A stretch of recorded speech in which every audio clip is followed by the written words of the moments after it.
नमस्कार, खबरों का पंचनामा देख रहे हैं आप। मैं हूं आपके साथ पूजा। हम लेकर आए हैं देश और दुनिया की 5 बड़ी खबरें, जिसपे चर्चा के लिए मेरे साथ स्टूडियो में मौजूद हैं कैपिटल टीवी के editor in chief doctor Manish Kumar. Doctor साहब, बहुत बहुत स्वागत है आपका। धन्यवाद। सबसे पहले नजर हेडलाइंस पर। संसद के बजट सत्र के दूसरे चरण की हुई शुरुआत। लोकसभा राज्यसभा में विपक्ष का जोरदार हंगामा। विदेश मंत्री एस जयशंकर ने बताया मिडिल ईस्ट संकट पर भारत का प्लान। लोकसभा में ओम बिरला के खिलाफ अविश्वास प्रस्ताव पर जमकर बवाल। सरकार चर्चा के लिए तैयार, कल से शुरू होगी चर्चा। बीजेपी कांग्रेस ने जारी किया व्हिप, अमित शाह चर्चा में लेंगे हिस्सा। ईरान में खामेनेई पार्ट 2 शुरू। ईरान के नए सुप्रीम लीडर बने मुज्तबा खामेनेई। फैसले पर ट्रंप ने जाहिर की नाराजगी। एसआईआर पर तकरार के बीच कोलकाता में चुनाव आयोग की अहम बैठक। तो वहीं बंगाल एसआईआर से नाम हटने के बाद सुप्रीम कोर्ट पहुंचे लोग। सुनवाई के लिए सुप्रीम कोर्ट हुआ तैयार। फिर बड़ी मुश्किल में फंसे अरविंद केजरीवाल। दिल्ली शराब घोटाले में केजरीवाल, सिसोदिया समेत निचली अदालत से डिस्चार्ज। सभी 20 लोगों को हाईकोर्ट का नोटिस। खबरों की शुरुआत में सबसे पहले बात संसद सत्र की। संसद के बजट सत्र का दूसरा चरण आज से शुरू हो गया है, जो कि 2 अप्रैल तक चलेगा। पहले दिन लोकसभा और राज्यसभा में अमेरिका, इजराइल और ईरान जंग पर जमकर हंगामा हुआ। विदेश मंत्री एस जयशंकर ने पहले राज्यसभा में और फिर लोकसभा में गल्फ देशों से भारतीयों की वापसी और एनर्जी संकट को लेकर तैयारियों के बारे में बताया। पश्चिम एशिया में बढ़ते संघर्ष पर विदेश मंत्री एस जयशंकर ने कहा कि भारत शांति, संवाद और कूटनीति की ओर लौटने का पक्षधर है। उन्होंने ये भी कहा कि भारत तनाव कम करने, संयम बरतने और नागरिकों की सुरक्षा सुनिश्चित करने की वकालत करता है। जयशंकर ने यह भी कहा कि पीएम हर डेवलपमेंट पर नजर रखे हुए हैं। पर जयशंकर के बयान पर विपक्ष ने जमकर हंगामा काटा। राज्यसभा में विपक्ष ने सदन से वॉकआउट कर दिया, तो लोकसभा में भी विपक्ष ने विदेश मंत्री को बोलने नहीं दिया। उनकी स्पीच के दौरान हंगामा जबरदस्त हुआ। सांसदों ने वी वांट डिस्कशन के नारे लगाए, पर मिडिल ईस्ट पर संसद में कोई चर्चा नहीं होगी। विपक्ष की मांग सरकार को मंजूर नहीं है। साथ ही आपको बता दें कि कांग्रेस, समाजवादी पार्टी और कुछ अन्य विपक्षी दलों के नेताओं ने पश्चिम एशिया संकट और भारत पर इसके प्रभाव को लेकर संसद परिसर में प्रदर्शन किया। विपक्ष ने प्रधानमंत्री नरेंद्र मोदी पर देश हितों के साथ समझौता करने का आरोप लगाया। सर, आज तो जयशंकर ने दोनों ही सदनों में संबोधित करके ये बता दिया कि भारत का स्टैंड क्या है, लेकिन विपक्षी पार्टियों की तरफ से इतना हंगामा क्यों किया जा रहा है? देखिए, विपक्षी पार्टियां ये ईरान यूएस इजराइल वॉर को लेकर वोट बैंक पॉलिटिक्स करना चाह रही है कि ताकि आप आए, भाषण दें और अपने आप को बताएं कि मुसलमानों के सबसे बड़े हितैषी हम हैं। खामनेई के साथ जो हुआ बड़ा गलत हो गया। तमाम तरह की चीजें, उनकी दृष्टि वोट बैंक पॉलिटिक्स के ऊपर है। भारत और सरकार क्या कर रही है उसकी जानकारी विदेश मंत्री ने तो दे दी।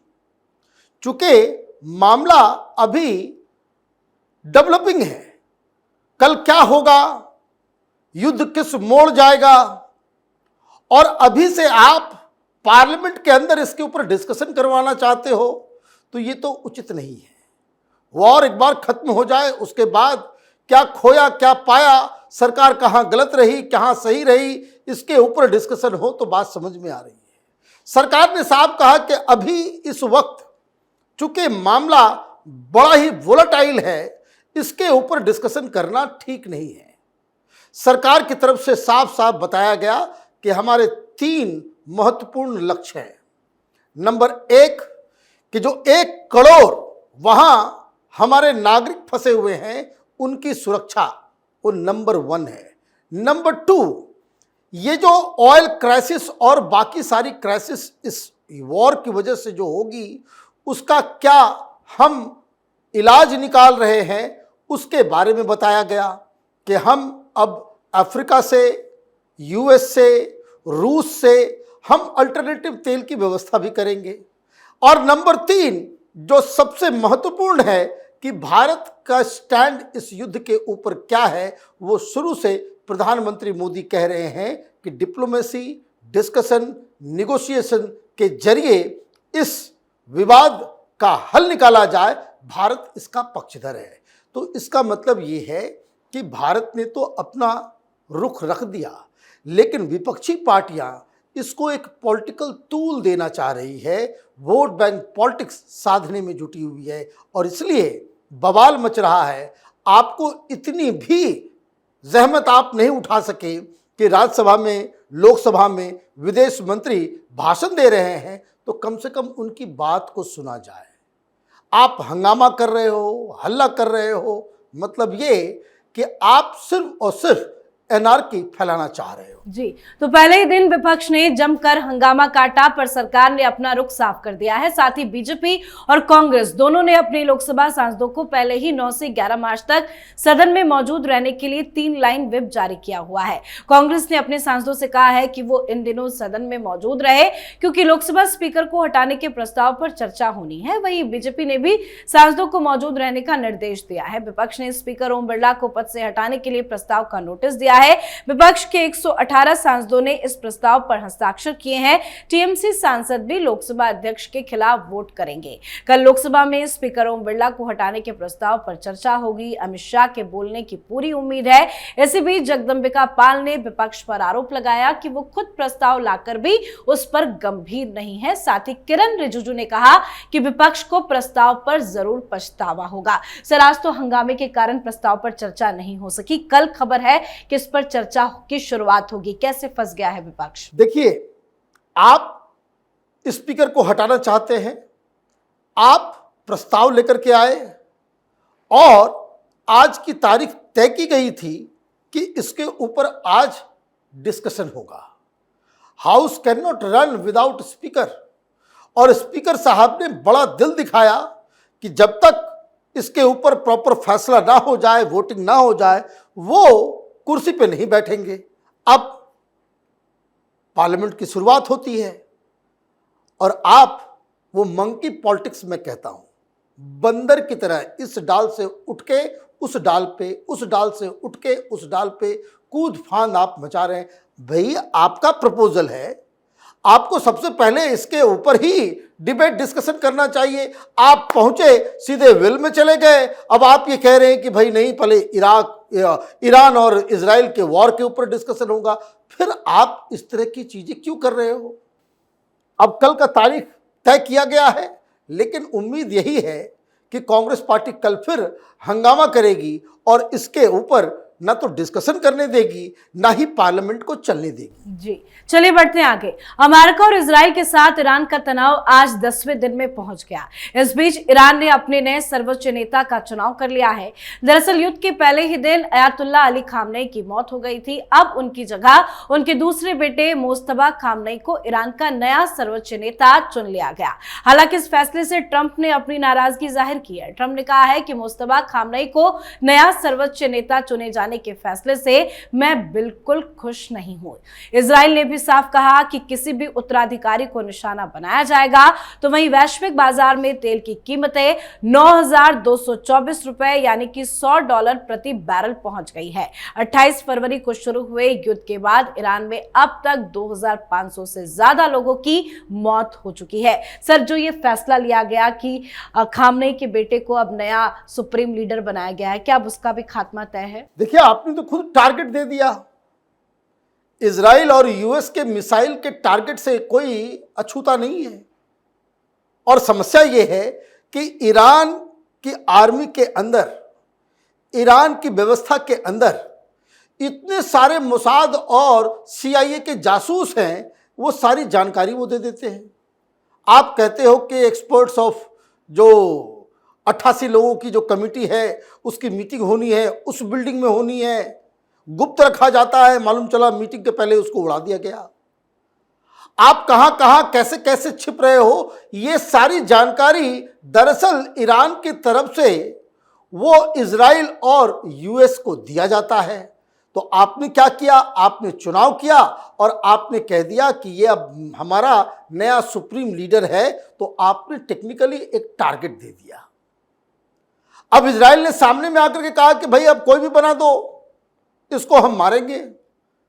अमेरिका की तरफ से ट्रंप ने कह दिया कि हमें वो आदमी ठीक नहीं लग रहा है, यह आदमी कौन है? बस बेटा है, और बताया जाता है कि खामनेई से ज़्यादा खतरनाक है ये लोगों को मरवाने में अव्वल रहा है।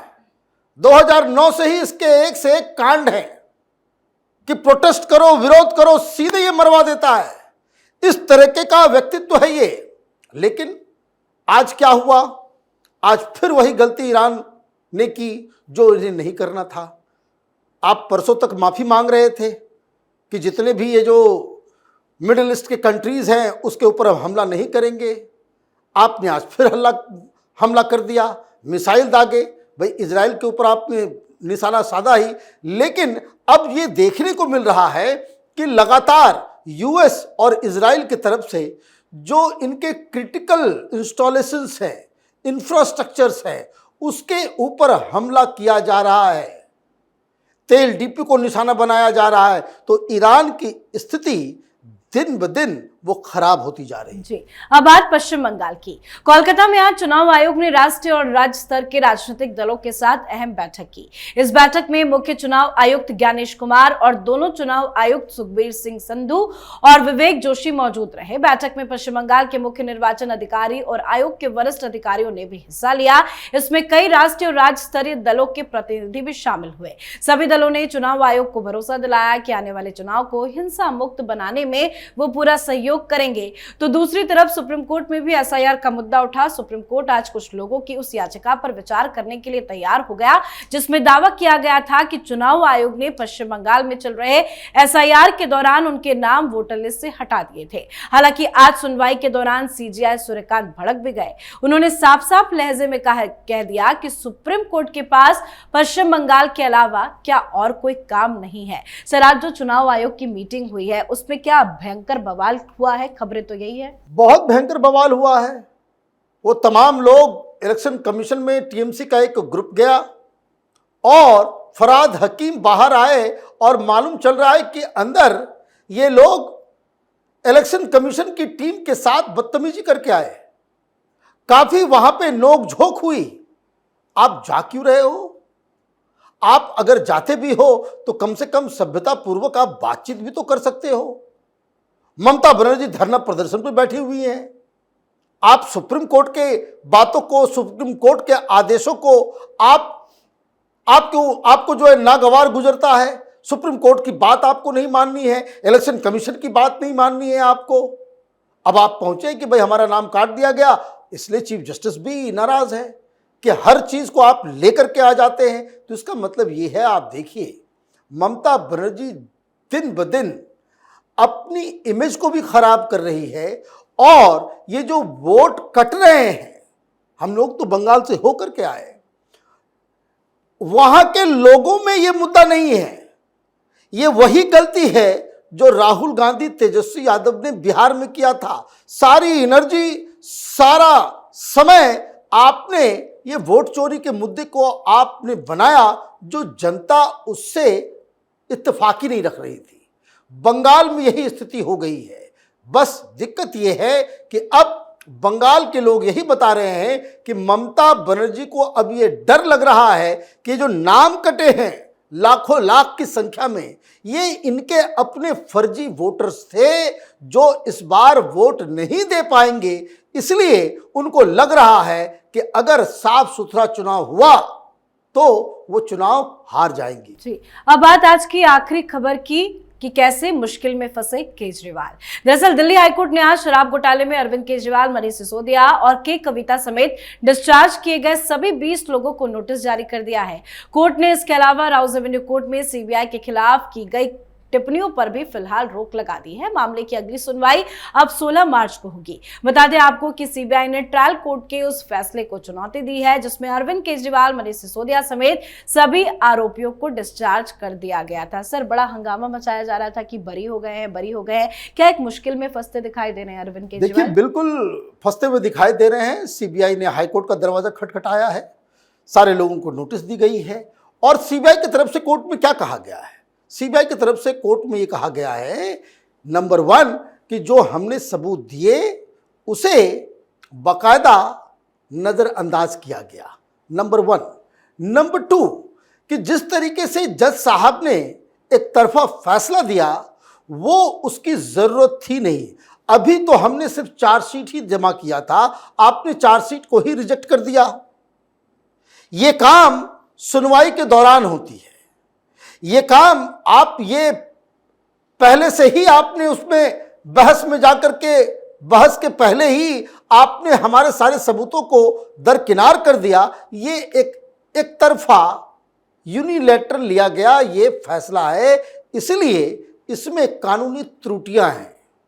नंबर 3, उन्होंने कहा कि सबूतों का इतना भंडार है हमारे पास, और जो हाई कोर्ट और सुप्रीम कोर्ट ने बेल देते वक्त जिस तरह की टिप्पणियां की थी, जिस तरह की बातें अपने आदेश में लिखी थी, लोअर कोर्ट ने उसको भी कंसीडर नहीं किया, और इसलिए ये जो बरी किया गया, आरोप मुक्त किया गया है, वो गलत हुआ है। हाई कोर्ट ने इस पिटीशन को एक्सेप्ट किया और अब सबको नोटिस दिया गया है। अब फिर से पुनः की स्थिति में सारी चीजें आ गई है। अब हाई कोर्ट में अगर केजरीवाल के खिलाफ फैसला आता है तो 2 स्थिति बनेगी, फिर ये सुप्रीम कोर्ट जा सकते हैं या फिर ट्रायल कोर्ट में फिर से इसके ऊपर जिरह शुरू होगी। जी, बहुत बहुत धन्यवाद सर समझाने के लिए। धन्यवाद। तो खबरों का पंचनामा में आज के लिए फिलहाल इतना ही। देश विदेश की बाकी खबरों और उनके सटीक एनालिसिस के लिए देखते रहिए कैपिटल टीवी। हमें लाइक कीजिए, शेयर कीजिए और कैपिटल टीवी को सब्सक्राइब कीजिए। नमस्कार।